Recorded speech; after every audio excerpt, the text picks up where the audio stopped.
The waiting game is finally over. We aren't just talking about rumors or trust me bro speculation anymore. The breadcrumbs regarding the Knights of the Old Republic remake have suddenly turned into a massive neon sign pointing directly at the Game Awards. If you have been feeling that fatigue, that exhaustion from years of silence, development hell, and canceled projects, wake up. Because reliable insiders aren't just whispering anymore, they are shouting. The dam is breaking, and it looks like we are days away from seeing Darth Revan in the modern era. Let's look at exactly what happened over the last 48 hours, because the timeline here is critical. The internet has been in a complete meltdown mode, and it all centers around one specific insider, Kurakasis. Now, if you don't live on Twitter or Reddit, you might not know the name, but you should.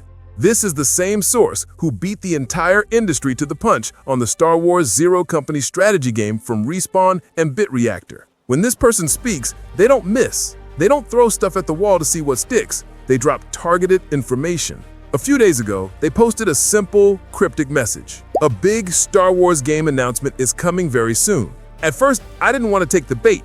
We've been burned before. We've seen big announcements turn out to be mobile games or skin packs for Fortnite. But Kurakasis immediately doubled down. They clarified explicitly that this had nothing to do with Star Wars Eclipse and nothing to do with Zero Company. By process of elimination, the list of candidates instantly shrank. My mind went to Jedi 3, maybe a revival of the Mandalorian FPS. But then the insider returned to the scene of the crime and dropped the quote that set everything on fire. They said the title of this new game ends with The Old Republic. Let's break down the linguistics here because words matter. They didn't say the game is called The Old Republic. They said the title ends with those three words. In the entire history of this franchise, that phrasing leaves us with exactly two possibilities. Option A, it is a massive update or console port for the MMO Star Wars The Old Republic. Option B, it is Star Wars Knights of the Old Republic. Now, I've seen some people arguing for the MMO theory. And look, respect to BioWare Austin and Broadsword. That game has kept the lights on for over a decade. But we have to be realistic about the marketing machine. You do not generate this level of insider hype for an expansion to a game from 2011. You certainly don't bring an MMO expansion to the main stage of the Game Awards, which is watched by millions of people expecting world premieres of next-gen titles. Geoff Keighley isn't giving prime airtime to a legacy MMO update. It just doesn't fit the profile. That leaves us with the only option that matches the magnitude of the hype, the KOTOR Remake. To understand why this is happening now, we have to look at the business side of things. The story of this game's development is a nightmare. It started with Aspyr Media. We got that teaser in 2021, Revan's voice, the lightsaber ignition. And then everything fell apart. The vertical slice was rejected, heads rolled, and the project was taken away from them. For a long time, we thought it was dead. But it wasn't dead. It was moved. It was handed to Saber Interactive. And here is the key piece of context that people are forgetting. Saber Interactive recently bought their freedom. They separated from the sinking ship that is Embracer Group. They are an independent private company now. What is the first thing a newly independent studio needs to do to secure its future and attract investors? They need a hit. They need a flagship title to plant their flag in the ground and say, "We have arrived." Saber has been silent for nearly 2 years. In game development, silence usually means they're cooking. They have had ample time to scrap the messy parts of the Aspyr build, rebuild the systems, and polish a reveal that will actually blow people away. The timeline fits perfectly. They have the motivation, they have the talent, and now thanks to the leak, we know they have the title. But it gets deeper. If you want to put on the tinfoil hat with me for a minute, there is another layer to this rumor mill that is too juicy to ignore. It involves one of the titans of the industry, Cory Barlog, the director of God of War.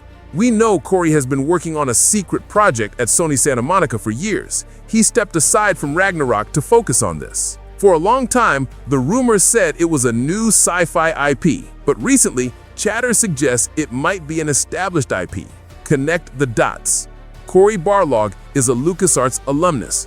He worked there for 6 years. He has gone on record saying that reading the scripts for the canceled Star Wars Underworld TV show changed his life. He said those scripts were dark, mature, and character-driven, and they directly influenced how he deconstructed Kratos. Cory has also tweeted, quite aggressively about his desire to see a specific type of Star Wars game. Back in 2020, he basically shouted into the void that he wanted a single-player Mandalorian bounty hunter game. He wants to fly from system to system, upgrade armor, and live that fantasy. Now, I'm not saying Cory Barlog is directing KOTOR. That's Saber's project. But is it possible that Sony, who we know has a partnership with this remake, has brought in heavy hitters to consult? Or is it possible that the Old Republic leak is the main course, and Cory's project is the secret dessert? It sounds like a fever dream, I know, but when you look at the DNA of God of War, the over-the-shoulder camera, the heavy, deliberate combat, and the emotional storytelling, that is exactly what a modern KOTOR needs to be. If there is even a 1% chance that his design philosophy is touching this game, we are in for a masterpiece. Now, let's assume the leak is real. Let's assume we see it at the Game Awards. What are we actually looking at? We have to accept that the old real-time with pause combat is probably gone. A modern audience, and more importantly, a console audience, wants action. I'm imagining something closer to Final Fantasy VII Remake, that hybrid style where you have visceral real-time lightsaber strikes, but you can slow time to a crawl to issue tactical commands to Bastila or HK-47. Imagine Taurus in Unreal Engine 5. Imagine the upper city gleaming with that fake oppressive luxury and then descending into the undercity where the rat ghouls are actually terrifying. The atmosphere of KOTOR was always its strongest suit, but it was limited by the technology of 2003. Seeing that realized with photorealistic lighting, ray-traced reflections on the Ebenhawk, it gives me chills just thinking about it. Now, I have to be the voice of reason for a second. I have to bring us back down to earth. Being a Star Wars gaming fan is suffering. We remember 1313. We remember the visceral pain of watching that bounty hunter descend into Coruscant, only to have the studio shut down weeks later. We remember the Visceral Games project under Amy Hennig that got scrapped. We have a frantic desire to believe this is real because we want it so bad. There is a chance, a small one, that Kurakasis is trolling, or that the Old Republic really does refer to some obscure update for a mobile game or a comic book tie-in.